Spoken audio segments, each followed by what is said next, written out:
Good evening. It's lovely to be here, to practice together. It's a beautiful thing to practice with others. So tonight I'd like to begin with a guided meditation. And this guided meditation I heard from Caroline Jones. It has a wonderful acronym, S.A.F.E, SAFE.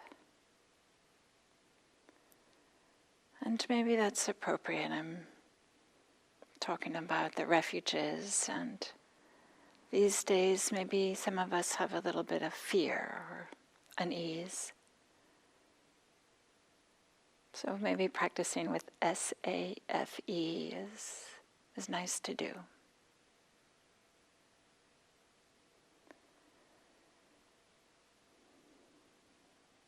Maybe I'll just state what they are. I'll guide us through this, but the first S is for settle or stop, kind of the movement. A is for acknowledge, maybe even a little bit of accept. F can be for focus, bringing things more into focus. And E is for expand. Maybe you'll have your own words that align for S, A, F, and E, safe. But we'll explore this one tonight. Okay, so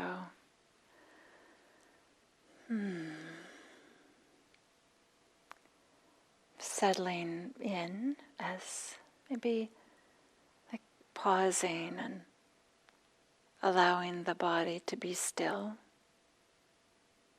There certainly can be a momentum from the day.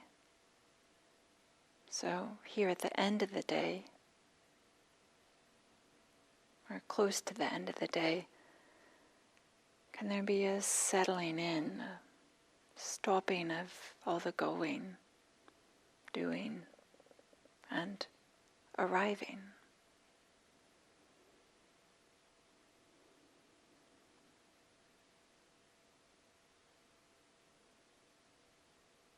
Maybe taking a few deep breaths.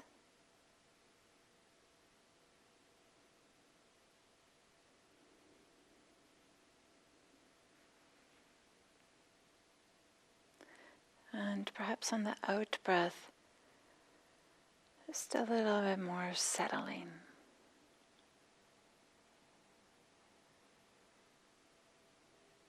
Maybe arriving.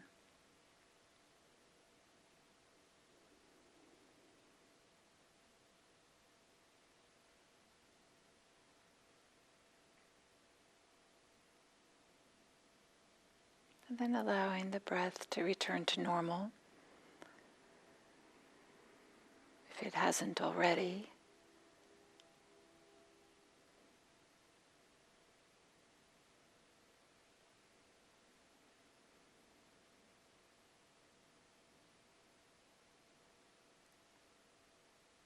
And allowing the body to rest on the chair or the cushion. This pausing from physical activity.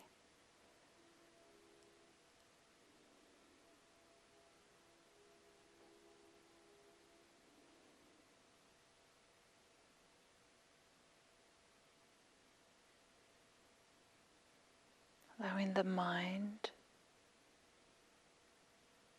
to rest, to settle.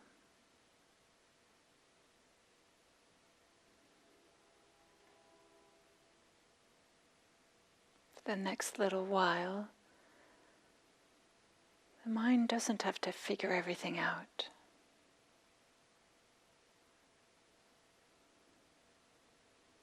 can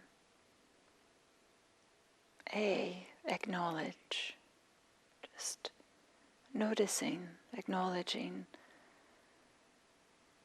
what's happening. And maybe first in a broad sense, how are you? In a broad sense.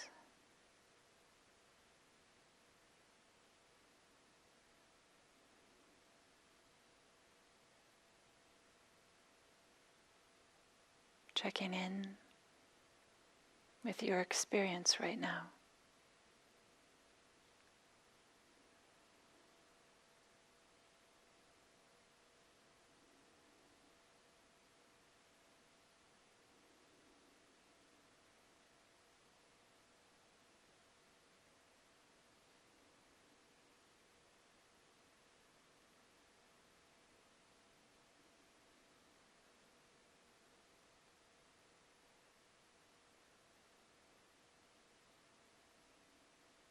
We can use the stillness or settledness or relative settledness, stillness of the body as a basis to tune into a sense of receptivity or a degree of willingness to be present, to experience what's happening right now, to acknowledge this is what's happening right now.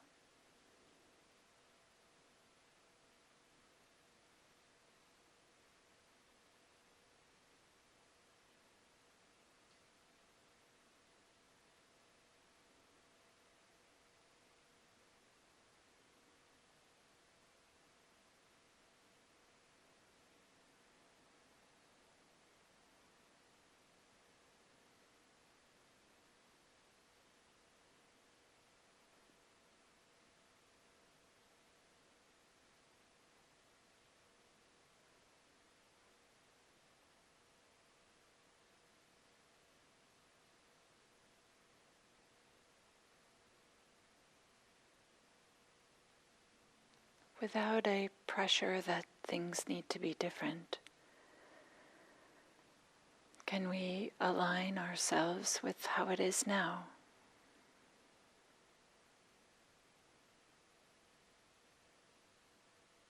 With a certain amount of acceptance. Because this is how it is. So acknowledging that.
And then F is to focus, but not so much in a narrow way, but with a sense of within all of this that's happening,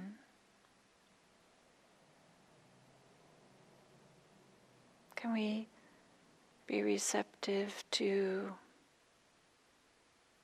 the sensations of breathing? Or maybe the sensations in the body, and more in general.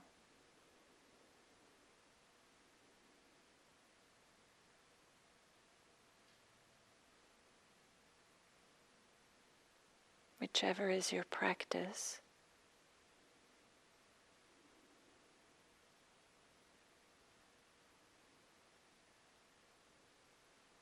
The sense of the body, maybe bringing the awareness, the attention to the contact with the chair or cushion.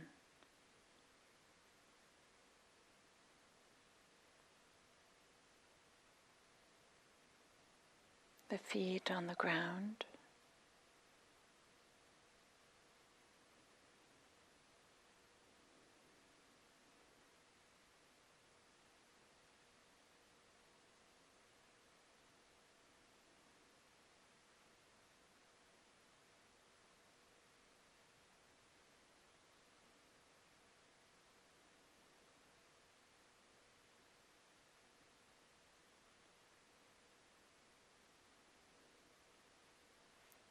So in some way, tuning the interest, the engagement, just for right now. Let me be receptive to the experience of the body.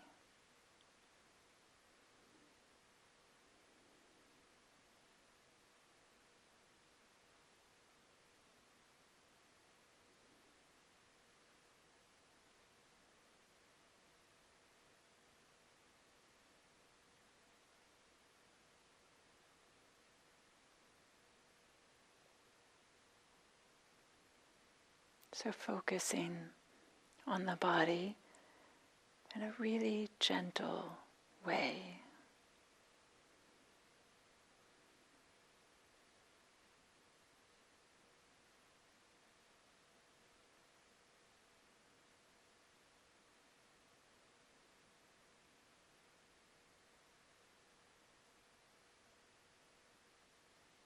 With a sense of ease.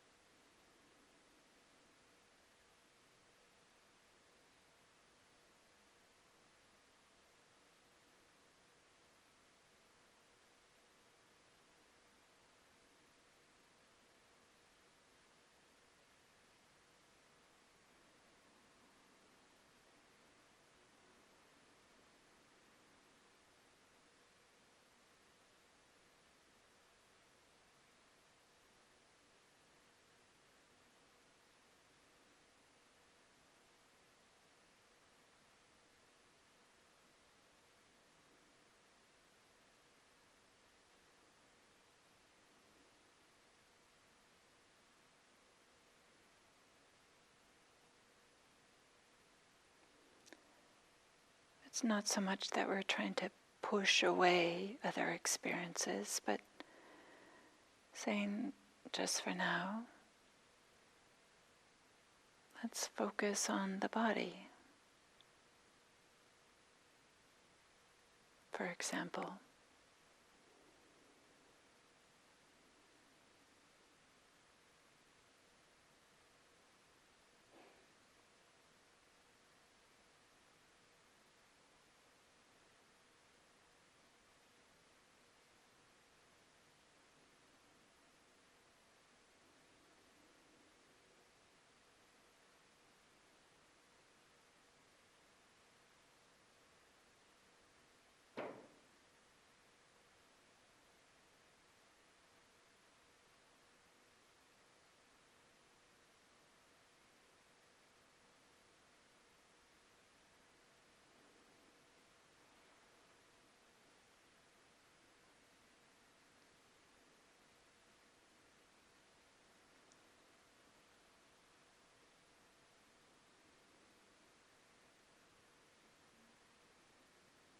and then the E is for expanding.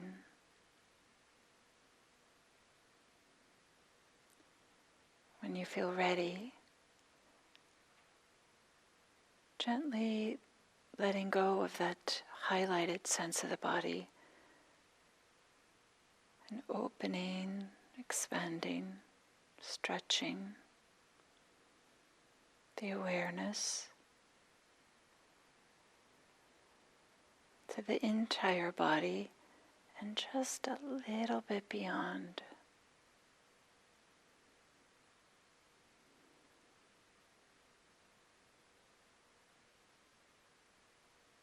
Maybe like a bubble.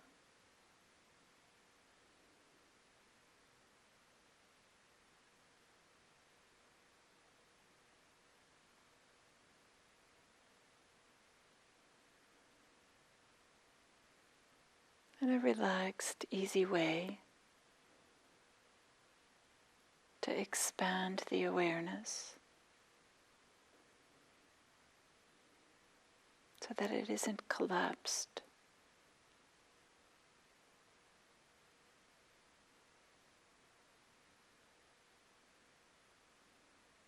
into one area, but is able to hold our bodily experience.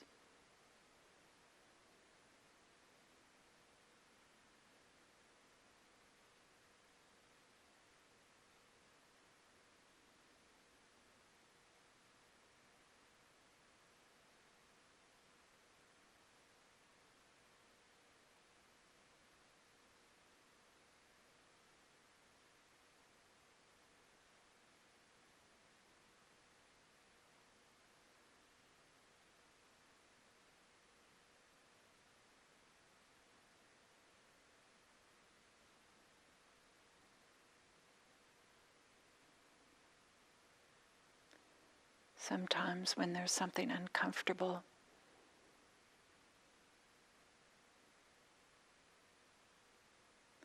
the awareness can collapse around it.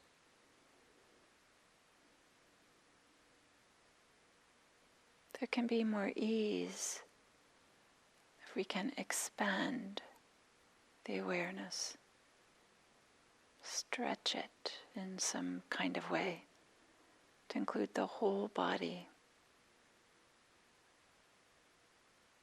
and just a little bit beyond the body.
this idea of practicing as a way to cultivate, discover, rest in safety.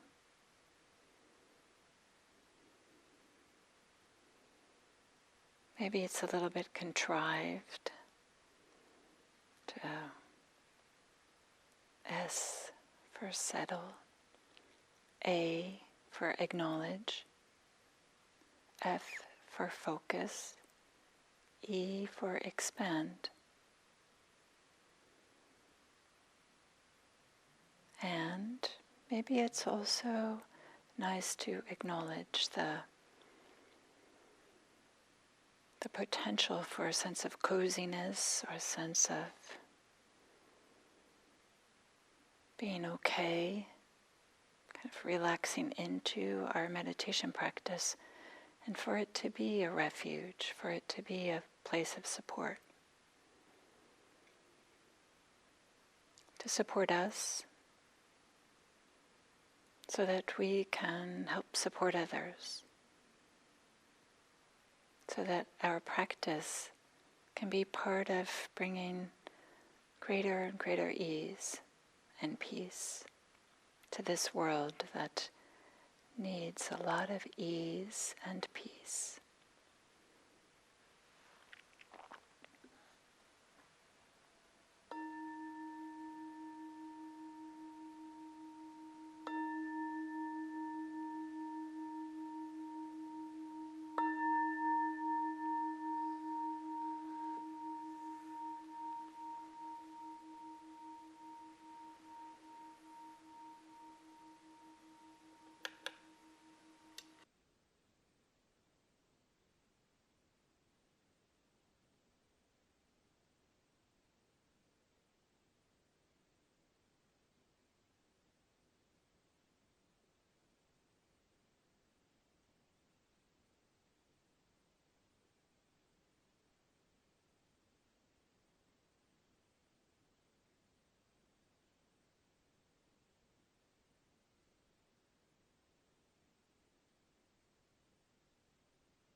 Welcome, welcome.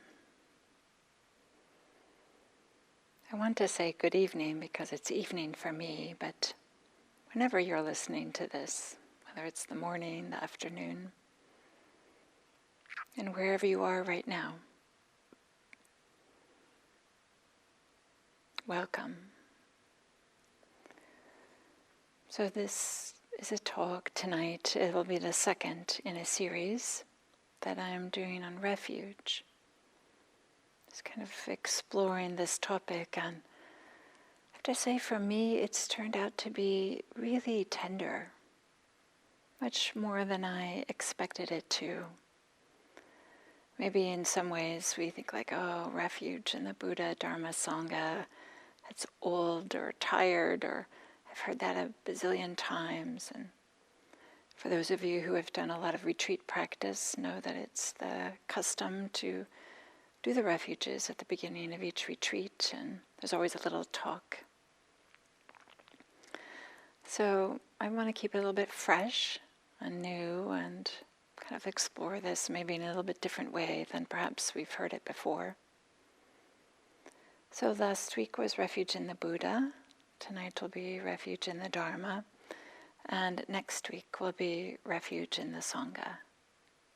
And each week I'll unpack a little bit more about what does refuge mean, as well as talk about either the Buddha, the Dharma, or the Sangha. So last week I talked about refuge as being an orientation, kind of like a turning towards a direction that we're going. And tonight I'd like to talk more about refuge being a transformation. And one way to explore this is that the commentaries, that is, these texts that were written maybe around 800 years after the time of the Buddha, maybe up to 1,000 years, And for some Buddhists, they hold the commentaries as authoritative, and some other Buddhists not so much. But however we hold them, that they always have some interesting ideas for us to explore and to investigate. And they describe refuge as something that slays. Kind of like this idea of slaying, kind of like whew, with the sword in some way, slays fear, slays affliction, and refuge slays dukkha. So maybe to unpack that a little bit, if refuge is something that slays fear, affliction, and dukkha, then we can imagine or consider that going for refuge is this a process of putting an end to dukkha. And how does that work? Maybe going for refuge in the Buddha, Dharma, and Sangha is a way that puts our experience in perspective. That sometimes just simply saying, oh yes, this is dukkha, is a way that helps us to not get swept away, not get lost in, not get overwhelmed by the experience, even though the experience may be terribly difficult, may be suffering, or even if it just may be mild stress, whatever it might be. Sometimes to just recognize, okay, this is dukkha. It's a way that can help put it in perspective. And in the same way, to recognize that we're not the only ones that have this experience, that part of the Buddha's teachings is that there is dukkha, there is suffering in this world, in the human experience. And we're not the only ones. So it helps put our experience in perspective. And that way it can help maybe slay some of the fear or affliction. Also, this going for refuge or taking refuge in the Buddha, Dharma, and Sangha helps the fear of the future or bitterness of the past, help them to be diminished and eventually just simply put to rest.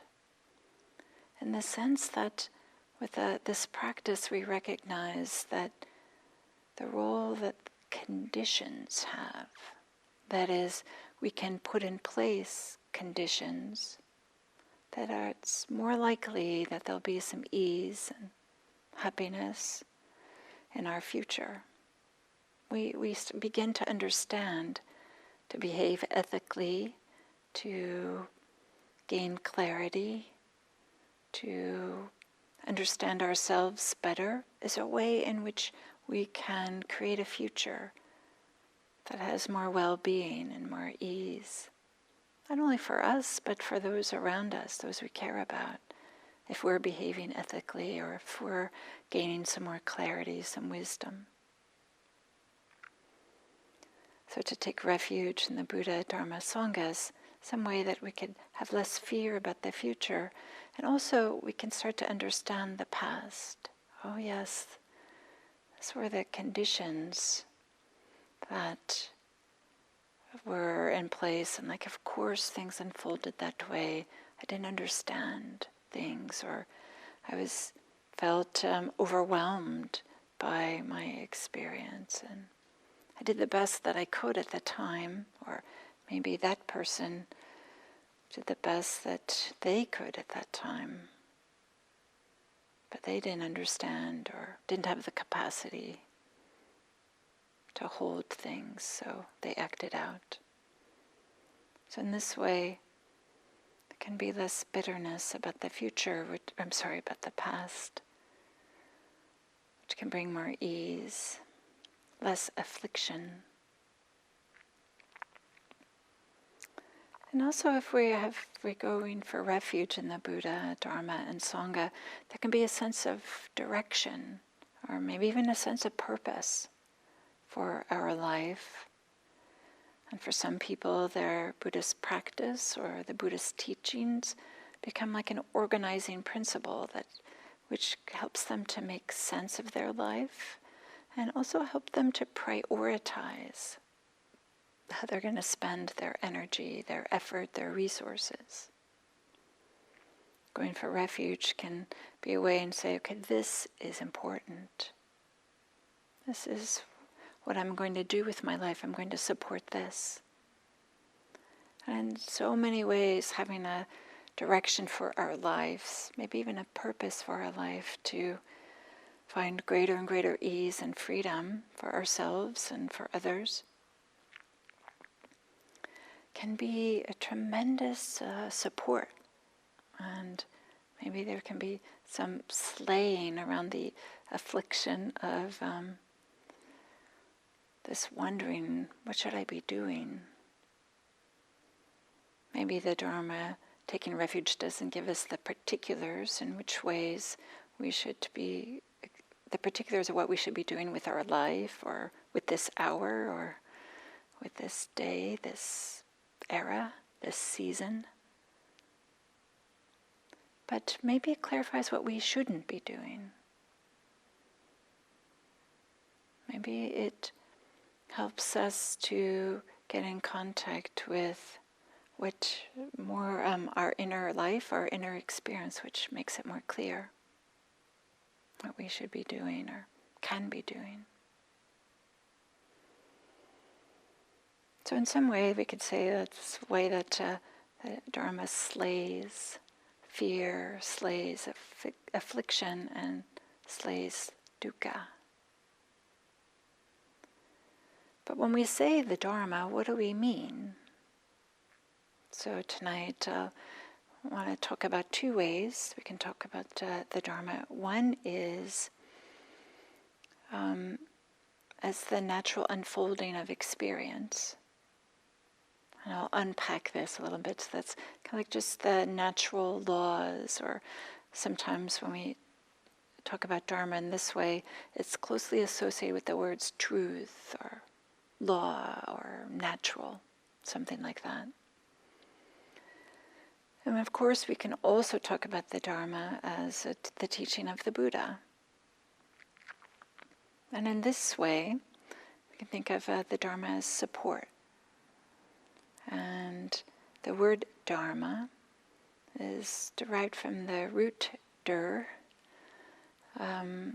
which means to hold, to bear, to support. The verb that comes from that root dur is dhareti, and that's often translated as to carry or to hold.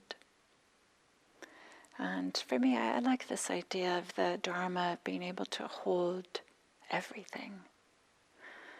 It's not a perfect analogy, but I like this idea that the Dharma can hold everything and can support whatever is arising or whatever our experience might be.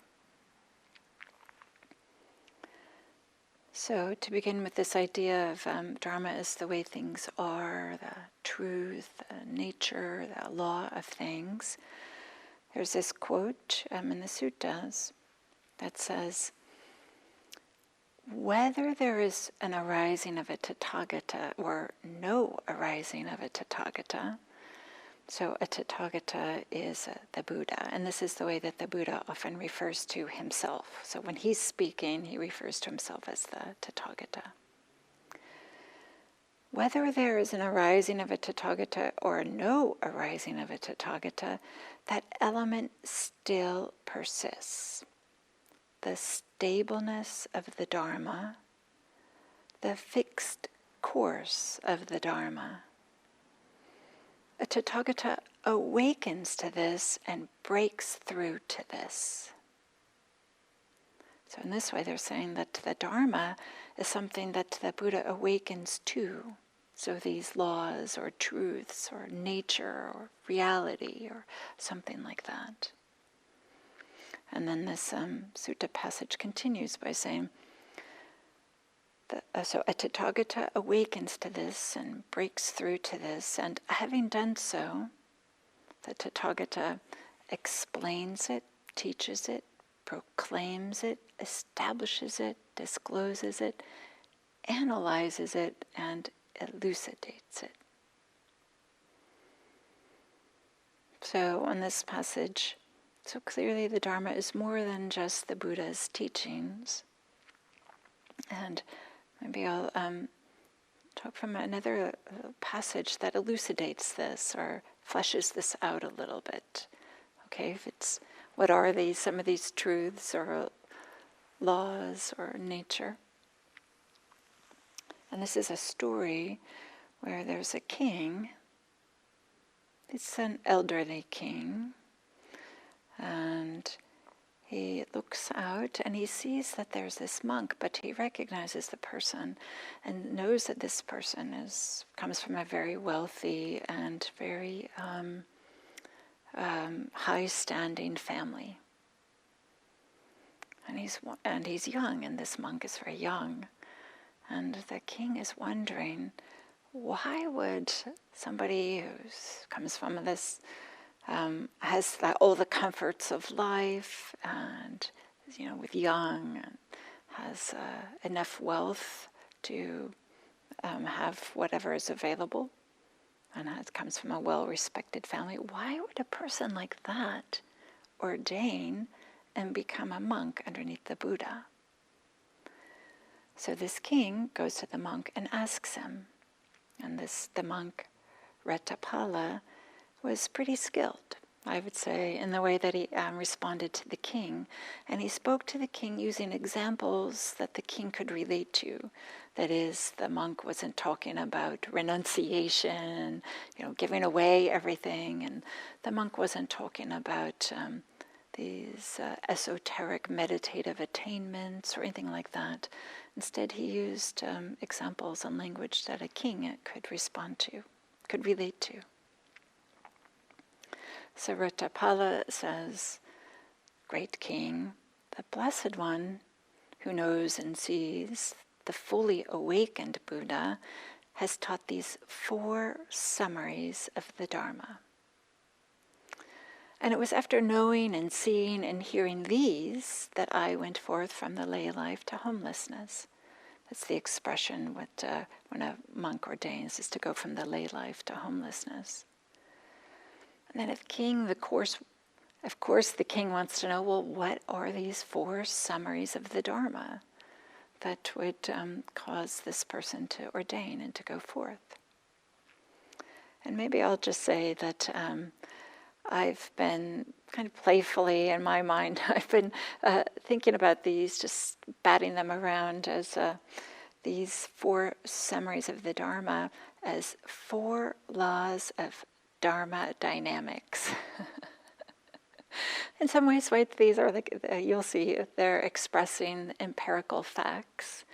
And maybe it's not the same thing as the conservation of energy or talking about entropy, but it's fun to think about.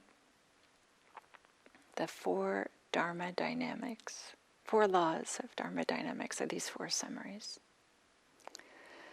So the first summary is the summary of the Dharma that Retapala says to the king is, the world is unstable and swept away. And maybe naturally the king asks for clarification, what does this mean? And Retapala responds by, well, what do you think, great king? When you were 20 or 25 years of age, were you proficient at riding elephants, horses, and chariots, and at archery? And were you strong and capable? And the king responds, I was, Master Retapala. Sometimes it seems as if I had superpowers then. I don't see anyone who could have equaled me in strength.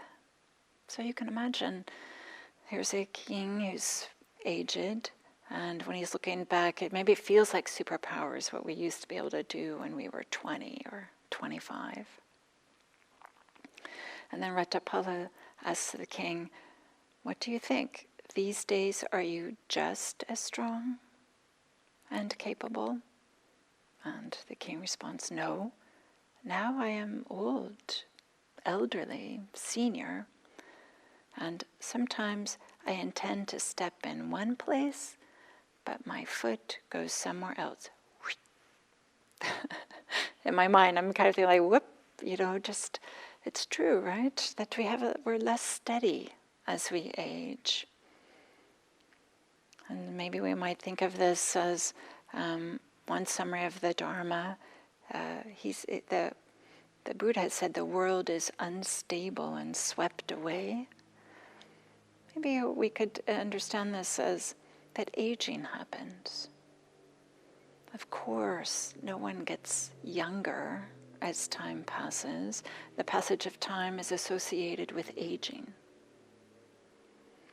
And this is maybe the first law of Dharma dynamics.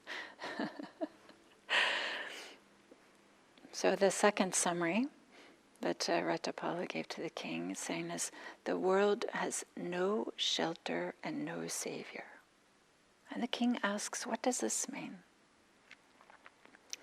And Ratapala responds by saying, in this royal court you can find, the king says, what does this mean?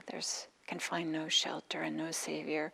In my court you can find divisions of elephants and cavalry and chariots and infantry, and they will defend us from any threats. And yet you say that there is no shelter and no savior. How should I understand the meaning of this statement? And Ratapala says, well, great king, do you have any chronic ailments? And the king says, yes, I do. And even sometimes my friends and colleagues and relatives and family members surround me thinking, well, the king will surely die now, right? So the king is sick, and sometimes he gets very sick. And Ratapala says to him, well, what do you think? Can you get your friends, colleagues, relatives, and family members to help? And can you ask them, all of you here, can you share my pain so that I may feel less pain? That is, can others take away your pain, your physical pain? So, or must you alone feel your pain? And the king responds, I can't get my friends and family to share my pain. Rather, I alone must feel it. And so this is what the Buddha was referring to when he said the world has no shelter and no savior. Is that we can't transfer our physical pain to another. We can't give it to someone else, or they can't take it from us. Sure, of course, we have medicine and people are a support for us, but we can't just make it go away. We can diminish it or find ways to work with it. But having chronic ailments, perhaps, or some physical pain is part of the human experience. Maybe this is the second law of Dharma dynamics. The third summary that the Buddha gave was, the world has no owner. You must leave it all behind and pass on. And the king asks for clarification what this means, saying, in my court you can find abundant gold that is stored in dungeons and towers, and yet you say the world has no owner. You must leave it all behind and pass it on. How should I understand the meaning of this? And Ratapala says, well, what do you think, great king? These days you amuse yourself, supplied and provided with the 5 kinds of sensual stimulation. That is like stimulation, the 5 sense doors. Hearing, seeing, touching, smelling, tasting. But then the Ratapala continues, is there any way to ensure that in the next life, that is, whatever happens after death, that you will continue to amuse yourself in the same way? Or will others make use of this property while you pass on, while you die, according to your deeds? That is, whatever happens to you after your next life will be according to your deeds. So pointing to the teaching on rebirth. And the king responds, there's no way to ensure that I will continue to amuse myself in the same way after I die. Rather, others will take over this property, and I will pass on according to my deeds, going to, or whatever arises after death. So this is what the Buddha was referring to when he said the world has no owner. You must leave it all behind. So this idea that we can't take it with us, and maybe even pointing to this idea that ownership is really only a convenient social convention. We don't really own things in the sense that we can't take that with us. Maybe this is the third law of Dharma dynamics. And then the fourth summary that the Buddha gave is, the world is wanting, insatiable, the slave of craving. And the king asks for clarification. What does this mean? And Ratapala asks him, well, do you dwell in this prosperous land of Kuru? And the king says, yes, indeed I do. And Ratapala says, well, what do you think, great king? Suppose a trustworthy and reliable person were to come from the east, and they would approach you and say, please, sir, you should know this, that I'm coming from the east, and there I saw a large country that is successful and prosperous and full of people. And they have many divisions of elephants, cavalries, chariots, and infantry, and plenty of money and lots of grain. And with your current forces, you can conquer it, and you should conquer it. Go conquer it, great king. And what would you do if somebody came to you and said that? And the king responds and he says, I would conquer it and dwell there. Well, what do you think, great king? Suppose a trustworthy and reliable person were to come from the west. A person were to come from the north. A person were to come from the south. Come from all directions and saying, oh, just over there is this great country that has lots of people and money and grain and everything we need, and you can conquer it. Then what would you do?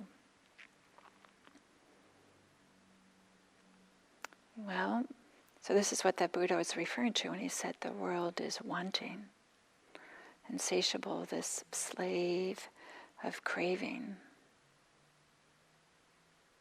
The king doesn't, the king responds, it's incredible, Master Ratapala, it's amazing.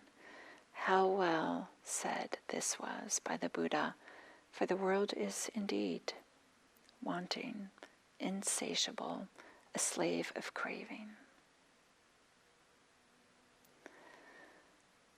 So maybe that there's this always wanting, or there's no freedom in always trying to find more, trying to satisfy every single desire. Maybe that's the fourth law of Dharma dynamics. So in these four different summaries, there's also a pointing to Ratapala and his wisdom, the way that he's talking to the king, saying that aging arises. But the first law of, maybe I should stop calling him that, when you're saying that the world is unstable and swept away, saying that aging arises. When you're saying that the world has no shelter and no savior, saying that sickness arises. And saying that the world has no owner, you must leave it all behind and pass on. Saying death arises. And saying that the world is wanting, insatiable, the slave of craving. Saying that there is dukkha. old age, sickness, and death, and dukkha. Many of you will recognize this. Maybe the first three certainly as heavenly messengers, and the fourth one, often the fourth heavenly messenger, is a monastic, a mendicant, somebody who's striving to find an end to dukkha. So just as the four heavenly messengers were a support for the Buddha to go forth and find the Dharma, and the four heavenly messengers in some way with Ratapala, and maybe all of us can find in some way that we're like that king too. And maybe hearing some of the Dharma, taking refuge in the Dharma, is a way in which we recognize that there is old age, sickness, and death, and there's dukkha. And to take refuge in the Dharma is to not run away from this and pretend that it's otherwise, or to think that somehow if we just finally get all our ducks in a row, these things will go away. But instead, to take refuge in the Dharma can be to recognize, yes, this is the way things are. And how can I create the conditions? How can I live a life? How can I practice in such a way that honors my experience and helps me to find a way that's with less suffering, with less dukkha, with less stress, and to find a place of safety, to align ourselves with the nature, the natural way that things are, the laws of nature. So maybe it's a little bit silly to call these the laws of thermodynamics, but maybe in the same way that the laws of thermodynamics make it abundantly clear, of course there can be no perpetual motion machine. What do the laws of the Dharma make clear for you? And can you take refuge in that? We all can use some refuge these days. This feeling of safety. A place where we feel supported. So in whatever way makes sense for you, may you find refuge in the Dharma. Thank you.